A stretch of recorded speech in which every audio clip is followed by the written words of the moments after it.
இது பார்த்தீங்கன்னா எண்ணூர் போகிற ரோடு ஹார்பார் போகிற ரோடு. இங்கே பக்கத்தில் பார்த்தீங்கன்னா நியர்பை ஹார்பார்லாம் நிறையா இருக்குது. சரிங்களா? இந்த பள்ளம் இருக்குது இல்லைங்களா, இந்த பள்ளம் வந்து நோண்டி கிட்டத்தட்ட ஒரு 1.5 மாதம் இருக்கும். 1.5 மாதமாக இதை வந்து அவங்க என்ன சொல்கிறாங்கன்னா, இது ஃபுல்லாக நோண்டி முடிச்சுட்டு எல்லாமே முடிச்சிட்டு பிறகு தான் நாங்கள் ரோடே போடுவோன்ட்டு. இந்த ரோடு மட்டும் எப்பயுமே டிராஃபிக் ஆகிட்டே தான் இருக்கும். ஏன்னா பக்கத்தில் ஸ்கூல் பார்த்தீங்கன்னா, ஸ்கூல் ஜோன் இங்கே நிறைய இருக்குது. கிட்டத்தட்ட ஒரு 10 ஸ்கூல் இருக்குது இந்த ஏரியாவில். ஸோ ஸ்கூல் பசங்க இருக்காங்க, வராங்க போகிறாங்க, காலையில் போகிறது எல்லாமே இருக்குது. ஆனால் இது யாரும் எடுக்கிறது கிடையாது. கார் பிரேக் அடிச்சு காரும் தேய்ச்சின்னு தான் போகுமே தவிர டூ வீலர் இது பண்ண முடியாது. ஸ்கிட்டாகி தான் விழுந்துட்டு தான் இருக்காங்க. அது நிறையா தடவை கம்ப்ளைண்ட்டும் கொடுத்தாச்சு. அதை யாரும் எடுக்கிற மாதிரி கிடையாது. ஜோன் இருக்குது. அதெல்லாம் மீறி இங்கே காலையிலே பார்த்தீங்கன்னா, இங்கே காலையிலே சரக்கு பிளாக்ல யாரோ சரக்கு வித்துட்டு இருக்காங்க. அதுவும் இருக்குது. அது நிறையா தடவை கம்ப்ளைண்ட்டும் பண்ணியாச்சு. அதுக்கான ஆக்ஷனும் எதுவுமே கிடையாது இங்கே இது வரைக்கும்.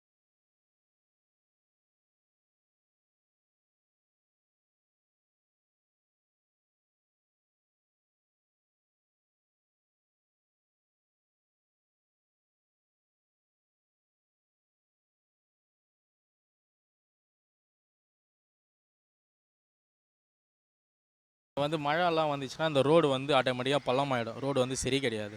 பள்ளமாகும்போதுனா நிறைய ஆக்சிடெண்ட் ஆகும். இப்போ இந்த காவெல்லாம் போடுறாங்கன்னும் இந்த காவை நோண்டியே ஒரு 6 மாதம் ஒரு 8 மாதம் இருக்குது. இப்போ மறுபடியும் இப்போ போட்டு ஒரு 2 மாதம் ஒரு 2 வாரம் தான் ஆகும் இந்த காவாவை போட்டு. மழை வரதுனால என்ன தண்ணி அதிகமாக தேங்கி நிற்கும் இந்த பகுதியில். நீ என்ன தான் ரோடே போட்டாலும் சரி, இந்த இடம் அடிக்கடி பள்ளமாயிடும்.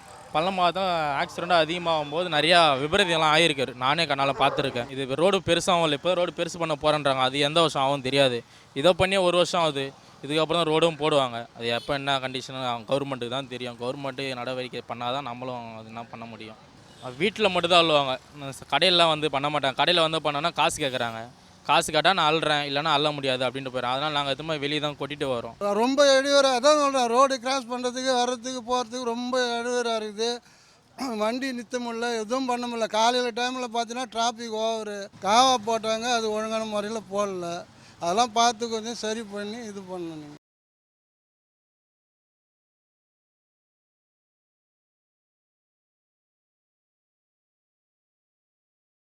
இங்கே நேர்கொடை இல்லை. இங்கே இதில் பெட்ரோல் பேங்க்லாங்க உட்காந்துருக்கோம். இந்த இடத்துல கிடையாது. ஏன்னா தற்போது எங்கள் பஸ் ஸ்டாண்ட் போட்டாங்க. இங்கே பவர் ஹவுஸ் இங்கே மாற்றிருக்கனால எங்களுக்கு இங்கே பஸ் ஸ்டாண்டு கிடையாது. நாங்கள் வெளியில் தான் நிற்கிறோம். வெயிலில் தான் நிற்கிறோம். ஒரு பஸ்ஸு சப்போஸ் வந்துட்டாங்களோட ஒயிட் போர்டு வருது, நம்ம ஓடி ஏலம் பார்த்தா கிட்ட வந்தோட எடுத்துட்டாங்கன்னா நிறுத்த மாட்டாங்கிறாங்க. க்ளோஸ் பண்ணி போயிட்டே இருக்காங்க. கஷ்டமாக இருக்குது. இதோட இப்போ போயிட்டு ஒரு பஸ் இப்படியும் ஒரு 1/2 hour 3/4 மணி நேரம் இன்னொரு பஸ் வர்றதுக்கு. வந்தாலும் இங்கேருந்து லிபர்ட்டி போகிறதுக்குள்ளே 15 minutes ஆகிடுது டிராஃபிக்கில். அப்படியே மூவ் ஆகுது. ரொம்ப மூவ் ஆகி அந்த டிராஃபிக்காக இருக்குது. பெரியார்பேட்லேருந்து வரேன். உள்ளே வந்தெல்லாம் பஸ்ஸு கிடையாது எங்களுக்கு. நாங்கள் 1/2 hour நடந்தால் தான் எனக்கு பஸ் இங்கே பஸ் ஸ்டாண்டுக்கு வரணும். ஆளுங்க நடமாட முடியல, குழந்தைங்க போக முடியல, ஃபஸ்ட்டு போக முடியல. இங்கே பஸ் ஸ்டாண்டும் இன்னும் இது சரி பண்ணல இன்னும். அப்போ எப்படி அரசாங்கம் இப்படி பண்ணுறாங்க? அப்போது கரெக்டாக இருந்தால் தானே அரசாங்கம் இது பண்ணுவாங்க. குழந்தைங்கள ஸ்கூல் போகணும், வரணும், பெரியவங்களும் போகணும். இங்கே மெட்ரோ ட்ரெயின் போட்டு எப்படி போக்குவரத்துக்கு வழி இல்லை. அப்போ எப்படி இதுவாகுது? எல்லாத்துக்கும் நிறைஞ்சிருந்து தானே இருக்குது. இப்போ வேலைக்கே போக முடியல.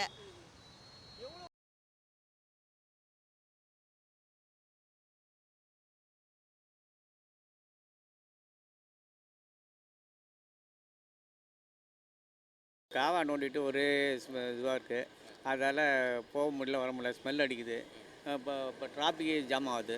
போக்குவரத்துக்கு ரொம்ப கஷ்டமாக இருக்குது. போக்குவரத்துக்கு நல்லா இருக்குது. அந்த சாக்கடை தண்ணி ஒரே ஸ்மெல் அடிக்குதுங்க. அது காவா நோண்டிருக்கால ரொம்ப பிரச்சனையாக இருக்குது. போகிறதுக்கு ரொம்ப கஷ்டமாகிறதுக்கு டைனேஜ் நோண்டதால் ஸ்மெல்லு வருது. நாற்றை தாங்க முடியல. அதால் போக்குவரத்துக்கு ரொம்ப கஷ்டமாகுது. வண்டி போகிறதுக்கும் இடைஞ்சலாக இருக்குது. இதுக்கு முன்னே இருந்தெல்லாம் கொஞ்சம் அப்படி தான் இருக்குது. ஒன்றும் சரி செய்யலை. அப்படியே இருக்குது. பள்ளம் குழிமாக நோண்டிருக்காங்க. அதை சரி பண்ணுங்கள். அதான் மலேரியா, கொசு இதெல்லாம் வருதுங்க. இதால் காலரெல்லாம் வருது. ரொம்ப கஷ்டமாக இருக்குது. இப்போ ஜனங்க வயசானவங்களுக்கு ரொம்ப கஷ்டமாகுது. போக முடியல, வர முடியல. அதிகாரிங்க என்ன செய்கிறேங்கன்றாங்க. அவ்வளோதான். வேறு எதுவும் செய்ய மாட்டுறாங்க. அப்படியே பார்த்துட்டு போயிட்டு இருக்கிறாங்க. அவங்களுக்கு தான் கஷ்டமாக இருக்குது. அதை பார்க்க மாட்டுறாங்க, சரி பண்ண மாட்டுறாங்க. 2 வீலருக்காக ரொம்ப போக முடியல, பஸ்ஸும் போக முடியல, கார்லாம் போக முடியல. ரொம்ப இடைஞ்சலாக இருக்குது. இந்த காவா நோண்டு இருக்கால அதை உடனே சரி செய்து கொடுக்கணும்.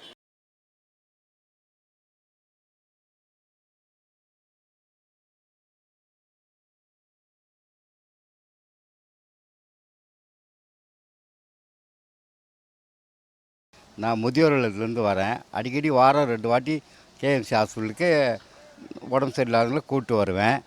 ஆனால் இங்கே முக்கியமாக மருத்துவமனைக்கு தேவை கழிப்பறை. அது முக்கியம். இங்கே படுமோசமாக இருக்குது. எந்த வித வசதியும் இல்லாமல், தண்ணி வராமல், ரொம்ப அழுக்காகவும் கடிஞ்சாகவும் பாட்டிலும் கீட்டிலும் போட்டு ஒரு குப்பை மேனியாக இருக்குது. ஒரு மருத்துவமனை வரை நோயாளிகளுக்கு மென்மேலும் நோயை உண்டாக்கும் இடமா இருக்குது இந்த கழிவறை. உடனே அந்த கழிவறையை சீர்படுத்தி சுகாதார முறையில் கட்டி தரும்படி இந்த அரசுக்கு நான் மிகவும் தாழ்மையுடன் கேட்டுக்கொள்கிறேன். ரொம்ப கலைதாங்க சார்.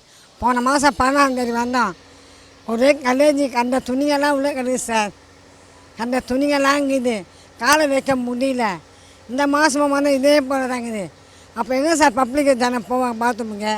ஒரு ஹாஸ்பிட்டல்னு இருந்தால் அங்கே தான் வருவாங்க சார். ஒரே கலேஜி சார், காலை வைக்க சைக்கிளில் சார். ஏன் சார் இந்த மாதிரி பாத்ரூம் இருக்குது?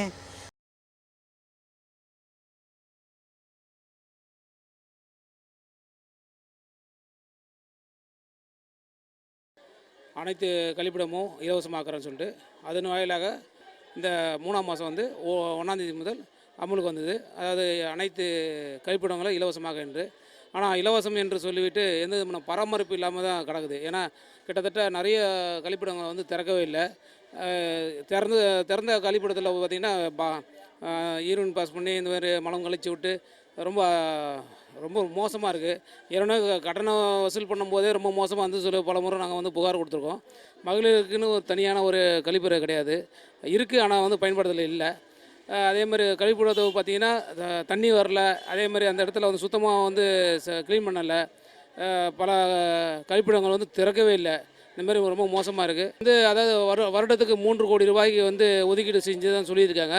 ஆனால் அது வந்து நாங்கள் வந்து பத்திரிக்கை வாயிலாக தெரிஞ்சோம். ஆனால் சிஎம்டியில் எவ்வளோ கொடுத்தாங்கன்னு தெரியல.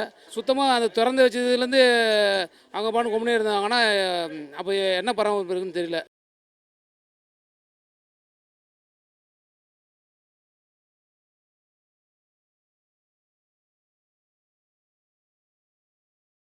இது நான் வந்து இப்போ 25 வருஷம் 30 வருஷமாக அப்படி தான் இருக்குது. ரோடே இல்லை. ரொம்ப கஷ்டமாக தான் இருக்குது. ரொம்ப கஷ்டமாக தான் இருக்குது. தண்ணி வண்டியும் வரமாட்டேங்குது. உள்ளே ரொம்ப கஷ்டமாக போடுறாங்க. அதான் கொசு தொல்லை நிறையா இருக்குது. ரோடு சுத்தம் கிடையாது. அரசாங்கம் ஏதாவது நம்ம முடிவு பண்ணால் தான் அது முடிவு பண்ணணும். எல்லா கட்சிக்காரங்க வராங்க ஓட்டு கேட்கும் போது வந்து நான் போடுறேன், போட்டு இது பண்ணுறோம் அப்படிங்கிறாங்க. எதுவும் இங்கே பண்ணுறது கிடையாது. இங்கே வந்து ரோடு வசதி இல்லை. ஆனால் கட்சிக்காரங்க எல்லாம் வராங்க, ரோடு போட்டு தரேன்றாங்க. ஆனால் போட்டு தரல இது வரையும். ஆனால் மழை பெஞ்சால் ரொம்ப கஷ்டமாகுது எங்களுக்கு. வண்டி கூட போட்ட முடியல ஆட்டோவை. உள்ளே போகிறதுக்குள்ளே சேரல எங்கன்னா மாட்டிக்குது ஆட்டோ. நாங்கள் கேட்டோம் போட்டு தரேன்றாங்க. ஆனால் இது வரையும் போட்டு தந்ததில்லை. பாதி தூரம் போடுறாங்க, பாதி தூரம் போடல. இன்னும் உள்ள வரையும் போடல. இபி பாக்ஸு இப்போ தான் போட்டாங்க. ஒரு பாக்ஸ் போட்டாங்க, இன்னும் 2 பாக்ஸ் போடுறேன்னாங்க, இன்னும் போடல.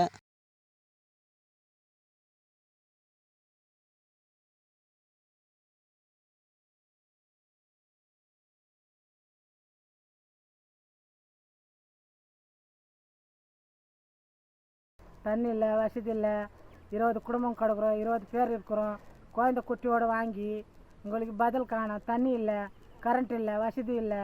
எங்கள் இந்தமாரி குடமே தான் உக்காந்து கிடக்குறோம். 30 வருஷமாக கிடக்குறோம். என்ன வாரி கொடுக்குறாங்க. வரவங்க போகிறவங்களாம் இதை தான் பேசுகிறாங்க. இதோ தரேன், இதோ வருது, அதோ வருது, 30 வருஷமாக நாங்கள் ஆண்டுட்டோமே சார். இடி மேலே புயல பாம்பில் பூச்சில கிடக்குறோமே. எங்களுக்கு என்ன பதில்? என்ன வாணி சொல்லலை, என்ன போனி சொல்லலை. எங்களுக்கு நாங்கள் ஓட்டு வருஷம் அவனை ஓட்டு போடுறோம். 5 வருஷத்துக்கு ஓட்டு போடுறோம். 5 வருஷத்துக்கு ஓட்டு போடுறோமே. என்ன ஒன்று பதில் காணுமே சார். எங்களுக்கு கூட கண்ணு தூக்கி பாருங்களேன் சார். நாங்களும் மக்கள் தானே சார். நாங்கள் எங்கே போய் நிற்கணும் சார்? எந்த இடத்துல போய் நிற்கணும்? இந்த இடம் தெரியாது. ஒன்று பதில் காணும் சார். எவ்வளோ நேரம் ஓடலாம் சார்? எத்தனை பஸ்ஸு ஏறலாம் சார்? குழந்தை குட்டியெல்லாம் வாரின்னு போகணும் உத்திராமல்லூர், போகணும் காஞ்சிவாரம், போகணும் உத்திராமல்லூர் 30 வருஷமாக ஓடாத காலம் இல்லை சார். அதனால சீப்போன்னு சொல்லி விட்டுட்டோம்.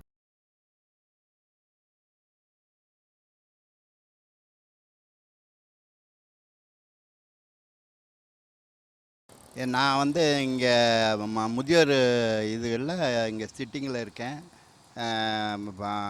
பஸ் ஸ்டாண்டில் பழைய பஸ் ஸ்டாண்டை இடித்து கட்டுறதுன்னு லேட் பண்ணிக்கிட்டே இருக்காங்க.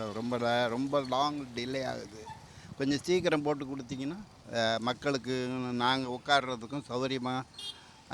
கலெக்டர் சொல்லிட்டு போயிருக்காங்க சீக்கிரம் கட்டித்தரேன் அப்படின்னு. அது பிரகாரம் நீங்கள் கொஞ்சம் அதை ஸ்டெப் எடுத்து முடித்து கொடுத்தீங்கன்னா மிகுந்த நன்றியுடையமாக, ஜனங்களுக்கும் ரொம்ப பாதுகாப்பான ஒரு நிகழ்வாகவும் இருக்குங்கிறத வேறு தாழ்மையுடன் தெரிவித்துக் கொள்கிறேன்.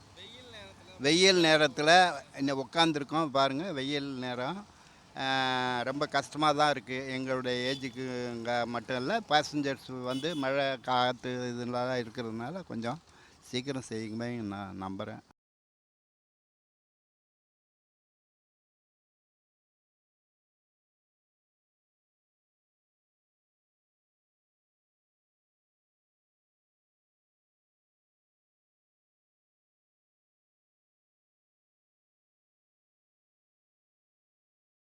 இப்போ நம்ம தமிழ்நாடு கவர்மெண்ட்டு இந்த புத்தக கண்காட்சி கடந்த சில நாட்களாக நடைபெறுது.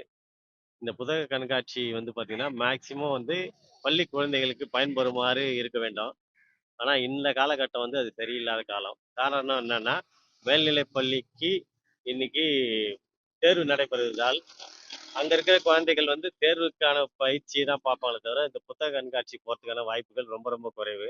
மேலும் வந்து பார்த்தீங்கன்னா, இதை வந்து பள்ளி விடுமுறை நாட்களில் வந்து செஞ்சாங்கன்னா பள்ளி குழந்தைகள் வந்து விடுமுறை காலத்தில் போகிறதுக்கு வசதியாக இருக்கும். அதனால் மேக்சிமம் இந்த காலகட்டத்தில் மாணவர்களுக்கான தான் இந்த புத்தக கண்காட்சியாக இருக்கணுமே தவிர, மற்றபடி யாரும் எனக்கு தெரிஞ்சு வயசானவங்க என்ன மாதிரி ஆட்கள்லாம் புத்தக கண்காட்சி சும்மா குழந்தைகளை நாம தான் கூட்டின்னு போய் சேர்க்கணும்.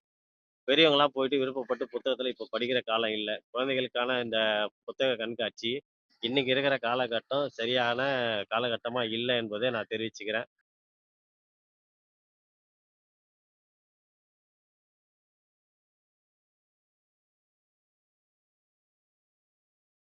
நான் ஒரு மாற்றுத்திறனாளி ஆலாடு கிராமத்துலேருந்து பொன்னேரிலேருந்து ஒரு 5 கிலோமீட்டர்லேருந்து வரேன். என்னால் வண்டி ஓட்டுன்னு வர முடியல. வந்தும் கஷ்டப்பட்டும் பங்க் வந்து சேர்மன்னு நான் போய் கேட்டேன். ஒரு தொண்டு நிறுவனத்தில் போட்டு கொடுத்தாங்க. அந்த பங்க் எடுத்துன்னு வந்து இந்த பொன்னேரி தாலுகா சண்டை நான் வைக்கிறதுக்கு தாலுகா புது தாலுகா சண்டை எடுத்துன்னு போட்டாங்க. அது ஒரு 6 மாதம் தான் இருக்குது. இங்கே எத்தனை இருக்குது இடம் கொடுக்க மாட்டேறாங்க. ஊனமுற்றாக ஃபஸ்ட்டு இடம்னு சொல்கிறாங்க.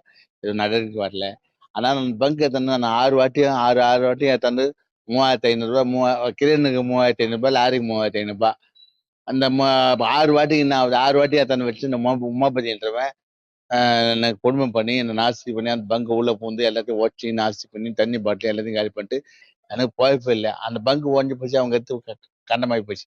இந்த உமாபதியும் காலம் முன்னாடி ஊனமுற்ற எந்த ஊனமுற்றும் இந்த தாலுகா சொன்ன வைக்கக்கூடாது. அவர் இடம் எல்லாமே ஒரு இடம் இந்த பங்கு வைக்கணும்னா நான் போய்க்கணும். நாளைக்கு இவன் தேவராஜ் வரானே 10 ரூபாய் கேட்க போனாலும் உள்ளே போயிடுறாங்க. நான் எப்படி சாப்பிட்றது?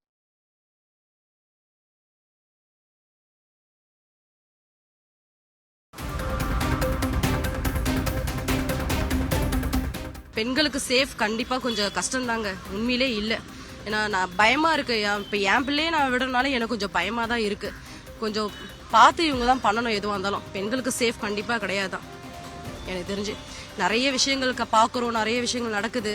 ஸோ எதுவுமே ஓப்பனாக பேசவும் முடியல, ஓப்பனாக செய்யவும் முடியல.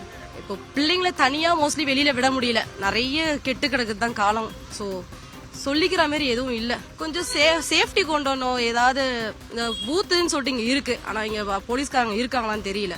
சிசிடிவி கேமரா வைக்கலாம், என்ன வேணா பண்ணலாம். போலீஸ்க்கு பயம் இல்லை. அவங்க சப்போர்ட் இல்லாமல் எதுவும் பண்ண முடியாதுன்ற நிலைமையில இருக்காங்க. அவ்வளோதான். பெண்களுக்கு பாதுகாப்புன்றத கிடையாது ஊர்ல. ஆமா, ரொம்ப எங்க பார்த்தாலும் ரவுடி தானே, மோசடி அதான் நடக்குது. நான் போலீஸ்லயும் போய் சொல்லி இருக்கிறேன். போலீஸ்காரன் வரேன்றாங்க. இது வரைக்கும் வரல. எங்களுக்கு பாதுகாப்பு இல்லைப்பா சார். கடவுள் தான் இருக்கிறோம் பாதுகாப்பு. மனுஷால் யாரும் நிக்கல, வந்து நின்று வந்து ஒரு வேலை செய்யல.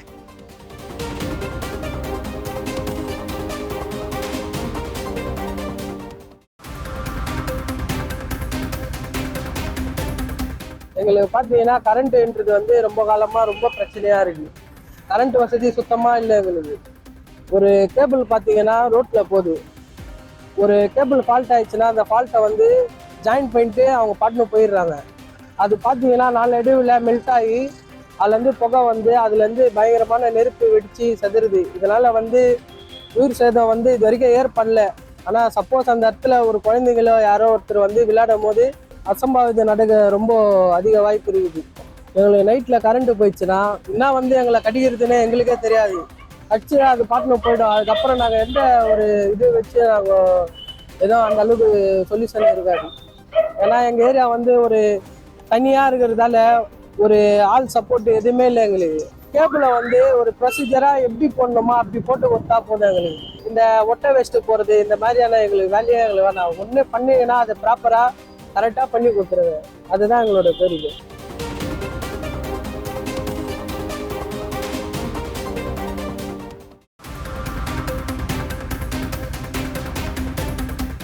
பூர்வீக குடிமக்களுக்கு கிராமத்தில் குடியிருக்கும் மக்களுக்கு மனைப்படா கேட்டு பொன்னேரி அண்ணா சாலையிலேருந்து ஆர்டிஓ அலுவலகம் முன் வரை கோரிக்கை மனுக்களோட நாங்கள் வந்தோம்.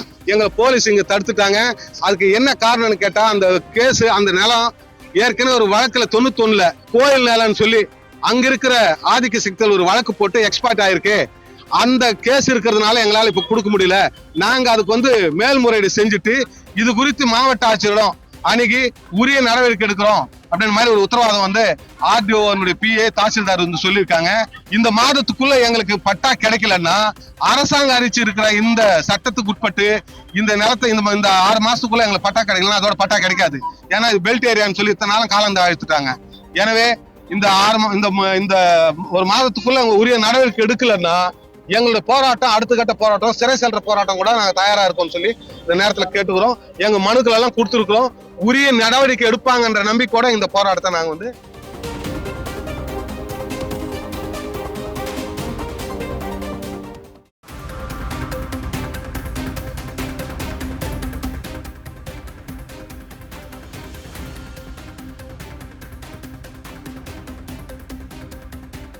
இது செங்கல்பட்டு மாவட்டம் பனங்காட்டு பக்கம். இந்த சாலையை எவ்வளோ சீக்கிரம் ரெடி பண்ணி கொடுக்க முடியுமோ அவ்வளோ சீக்கிரம் நல்லது. நாங்கள் ரொம்ப கஷ்டப்படுறோம். லேடிஸ்லாம் ரொம்ப கஷ்டப்படுறோம். போகிறதுக்கு வரதுக்கு ஒரு வேலைக்கு போகிறதுக்கு எல்லாத்துக்குமே ரொம்ப சிரமம். அதோட ஸ்கூல் பசங்க தான் ரொம்ப சிரமம். அது நீங்கள் சீக்கிரம் ரெடி பண்ணி கொடுத்தனா ரொம்ப நல்லாயிருக்கும். அதாவது இது இங்கே இருக்குது 300 வீடுக்கு இருக்குது. வீடுகளே 300 இருக்குது. ஆனால் எல்லா வீட்லேயும் குழந்தைங்க இருக்காங்க. எல்லாத்துக்குமே இங்கே கொஞ்சம் நல்லா பண்ணி கொடுத்தா நல்லாயிருக்கும். தண்ணி போனால் இடுப்பளவு தண்ணி போகும். இதில் போகிறதுக்கு வரது ரொம்ப கஷ்டம். வண்டி போகிறதுக்கு கஷ்டம். இப்போ 1ஆவது தெரு 2ஆவது தெரு 3ஆவது தெரு 9 தெரு இருக்குதுங்க. எல்லாம் லென்த் ரோடு தான். எல்லாமே பெரிய ரோடு தான். மெயின் ரோட்லேருந்து எல்லாம் பெரிய ரோடு தான். ஆனால் மழை பெஞ்சால் கரண்ட் இருக்காது. மற்றபடி ஒன்றும் இல்லை. மழை பெஞ்சால் கரண்ட் இருக்காது. தண்ணி தான் நிறையா நிற்கும். தண்ணி நிற்க ஒரு 2 அடி நிற்கலாம். மழை எந்த அளவுக்கு பெய்யுதோ அந்த அளவுக்கு தண்ணிங்க.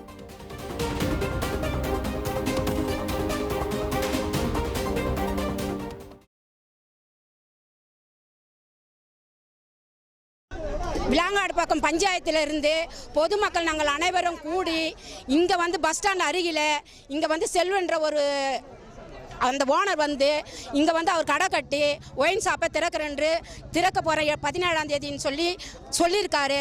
அது திறக்கக்கூடாதுன்ற காரணத்துக்காக நாங்கள் அனைவரும் கிராமத்தில் சேர்ந்த அத்தனை பேரும் இந்த கடையை நாங்கள் திறக்கக்கூடாதுன்னு வன்மையாக நாங்கள் கண்டிக்கிறோம். அதனால் எங்கள் மக்கள் கிராமத்தில் இருக்கிற அத்தனை மக்களும் இங்கே இருக்கிற கம்பெனிங்களுக்கு போயிட்டு வேலைங்க செய்கிறாங்க. ஆனாலும் பக்கத்தில் வந்துச்சுன்னா இங்கே தானே இருக்குது, நம்ம போய் வாங்கி சாப்பிட்டா என்ன அப்படின்னு சாப்பிட்டு அதனால் சாயந்தரம் சண்டை ஆரம்பிக்கிறது, காலையிலே சண்டை ஆரம்பிக்கும். இது எங்களுக்கு தேவையா? ஊர் சண்டை போகிறவங்க வரவங்கள கூட ஒரு லேடிஸை பார்த்துட்டு குடி போதில் அவங்கள ஒரு தவறாக பேச வேண்டியதாக வரும். உடனே நாங்கள் அங்கே கம்ப்ளைண்ட் கொடுக்குறோம். அவங்க என்ன சொல்லுவாங்க, ஸ்டேஷனில் நீங்கள் வைக்கும் போதே நீங்கள் அதை கண்டிக்கிறது தானே, ஏன் வச்சிங்க அப்படின்னு இதே அதிகாரிங்க அன்னைக்கு எங்களை கேட்பாங்க. அதுக்காக இந்த கடை இனிமேலும் இங்கே நடத்தக்கூடாதுன்னு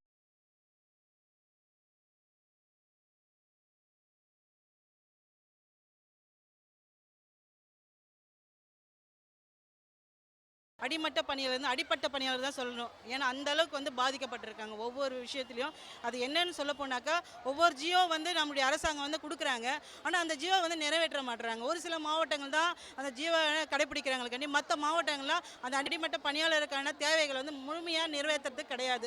அதனால் அந்த ஜியோ படி எங்களுக்கு தேவையான அகவிலைப்படியோ இல்லை காலமுறை ஊதியமோ எங்களுக்கு முறையாக கொடுங்கன்றதை தான் கோரிக்கையாக வச்சு தூய்மை காவலர் தூய்மை பணியாளர்கள் இங்கே கொடுத்துருக்காங்க. அதே போல் தூய்மை காவலருக்கு அவ்வளோ கஷ்டப்படுறாங்க. 5000 ரூபாய் தான் சேலரி, அவங்களுக்கு 10,000 ரூபாவா உயர்த்தி கொடுக்கணும் அப்படின்ற மாதிரியான ஒரு கோரிக்கையை தூய்மை காவலருக்கு வச்சுருக்கோம். தூய்மை பணியாளர் பல காலமாக வேலை செய்கிறாங்க. அவங்களுக்கு காலமுறை ஊதியன்றதே எதுவுமே இல்லாமல் அவங்க அடிமட்ட பணியாளராக தான் இனி வரைக்குமே செஞ்சிட்ருக்காங்க. அவங்களுக்கான ஒரு வாழ்வாதாரம் இருக்குது. அவங்களுக்கு இந்த அரசாங்கம் ஒரு உதவி பண்ணணுன்றதை இதை கோரிக்கையாக வச்சுருக்கோம். அதே போல் ஓஎஸ் ஆப்ரேட்டர் அவங்க ஒரு பணியாளர் தான். அவங்களுக்கு மாதம் 250 ரூபா தான். அவங்களுக்கு ஒரு 2000 ரூபாவது ஊதியமாக உயர்த்தி கொடுங்க அப்படின்ற மாதிரி தான் கேட்டிருக்கோம்.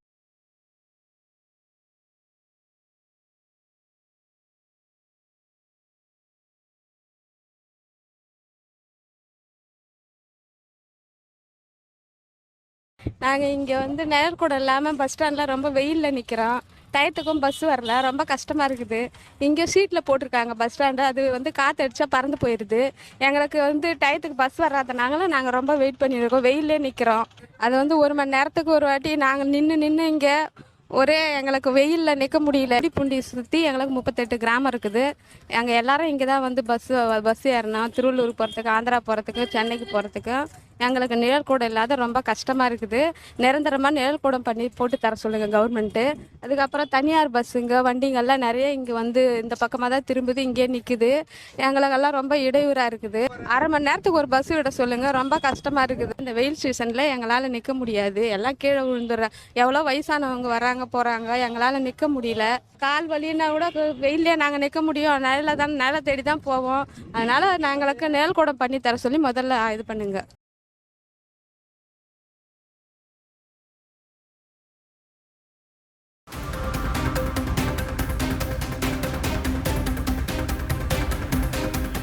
எம்ஜிஆர் நகரில் வசிக்கிறோம், செங்கல்பட்டு டிஸ்ட்ரிக்கு. நாங்கள் கடந்த 5 வருடமாக இந்த கிராமத்தில் வசிக்கிறோம்.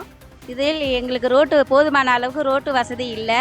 ஏன்னா இது சிறுவர்லேருந்து பள்ளி குழந்தைகள்லேருந்து பெரியவங்களுக்கு வேலைக்கு செல்வர்கள் ரொம்ப சிரமப்படுறோம் இதனால்.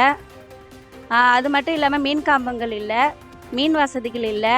போதுமான அளவுக்கு எங்களுக்கு அடிப்படை தேவைகள் வசதிகள் செஞ்சு கொடுக்கணும்.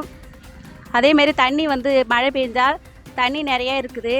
இதெல்லாம் வேலைக்கு போகிற டைமில் எங்களால் கரெக்டான நேரத்துக்கு வேலைக்கு போக முடியல, ரொம்ப நாங்கள் சிரமப்படுறோம் இதனால் மக்களுக்கு சாலை வசதிகள், மீன் காம்பம், மீன் வசதி இல்லை. இதனால் எங்களுக்கு குடிநீர் வசதி போதுமான அளவுக்கு கிடையாது. மழை பெஞ்சால் எங்களுக்கு ரொம்ப கஷ்டப்படுறோம் நாங்கள். அதனால் வேலைக்கு செல்வர்கள், சிறுவர்கள், பள்ளிக்கு செல்வர்கள் எல்லாம் ரொம்ப கஷ்டப்படுறோம். இதனால் இந்த வசதி செஞ்சு கொடுத்தா எங்கள் பனங்காட்டு பக்கம் ஊராட்சி மக்களுக்கு அனைவரும் நாங்கள் ரொம்ப சந்தோஷப்படுவோம்.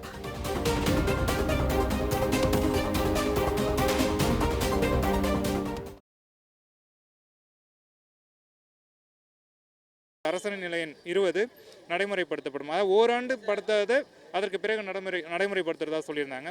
மாணவர்களுக்கு மடிக்கணினி வழங்குகிறோம், அதே போல் கல்வி கட்டணம் மற்றும் இதர கட்டணங்களை முறைப்படுத்துகிறோம் அப்படின்னு சொல்லியிருந்தாங்க.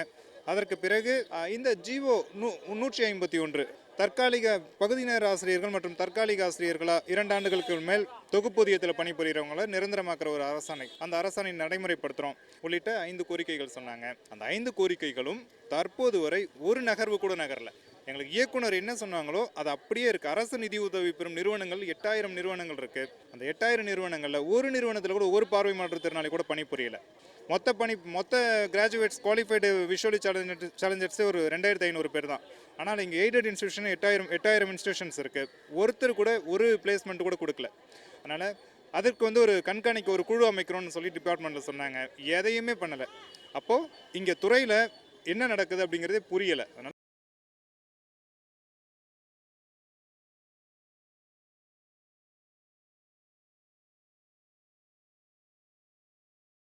மணலி பிரதான சாலை தான் இங்கே இருக்குது.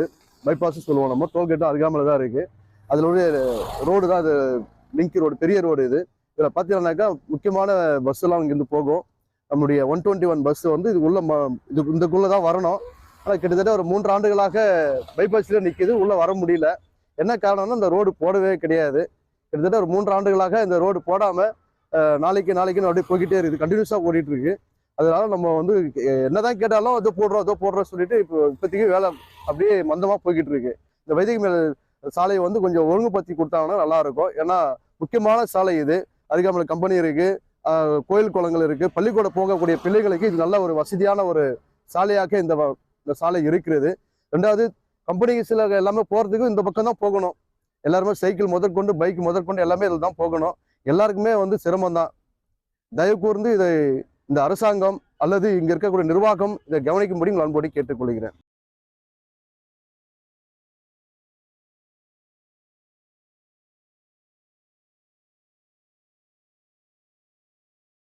இந்த ரோட்டில் பல தண்ணிங்க வந்து பள்ளமாகி அதில் வந்து தண்ணி வடிஞ்சு போயிட்டு இருக்குது, ஆறு மாதிரி போயிட்டு இருக்குது. இப்போதைக்கு வந்து நாங்கள் வந்து கம்ப்ளைண்ட் பண்ணி பார்த்தோம், எல்லா கம்பெனிலையும் நாங்கள் கேட்டும் பார்த்தோம். எங்களது இல்லை வேறு எங்கெல்லாம் பாருங்கன்னு சொல்லி அனுப்புகிறோம். இப்போ வந்து இந்த காவா போட்டு தான் அந்த சைடில் இருக்கிற மண்ணை போடுறதுக்கு ரொப்புறாங்க. பள்ளத்தை. இந்த பள்ளத்தை ரொப்பதுனால இந்த தண்ணி மேற்கொண்டு வந்து எல்லாருக்கும் பாதிப்பு ஏற்படுது. இந்த குழந்தைங்க போக முடியல, வண்டி போக முடியல, எங்களால் போக முடியல, பெரிய ஸ்கூலுக்கு போட முடியல, சின்னவங்க போட எங்கேயோ ஒரு இதுக்கும் போக முடியாத சூழ்நிலை அவசரப்பட்டுக்கிட்டு இருக்கிறோம். எல்லா கம்பெனிக்கும் எந்த கம்பெனிக்காரங்களும் நான் எங்களுதுன்னு சொல்லிட்டு முன் வரல. அதை பற்றி என்னன்றது நடவடிக்கை எடுக்கல. அதிகாரிகிட்ட நாங்கள் கம்ப்ளைண்ட் கொடுத்துருக்கோம். இன்னும் அந்த கம்ப்ளைண்ட்டை வச்சு அவங்க எதுவுமே நடவடிக்கை எடுக்கல இது வரையும். எல்லா கம்பெனிக்கும் இதில் வந்து இது ஏற்கனவே கம்பெனியில் வந்து கழிவு நீரை வந்து சுத்தரிக்கப்பட்டு வர தண்ணி இது ஐயா நீங்கள் வந்து இதை வந்து மேற்கொண்டு இது நடவடிக்கை எடுத்து எங்களுக்கு இந்த தண்ணியை நிறுத்தி எனக்கு கொடுக்கணும்.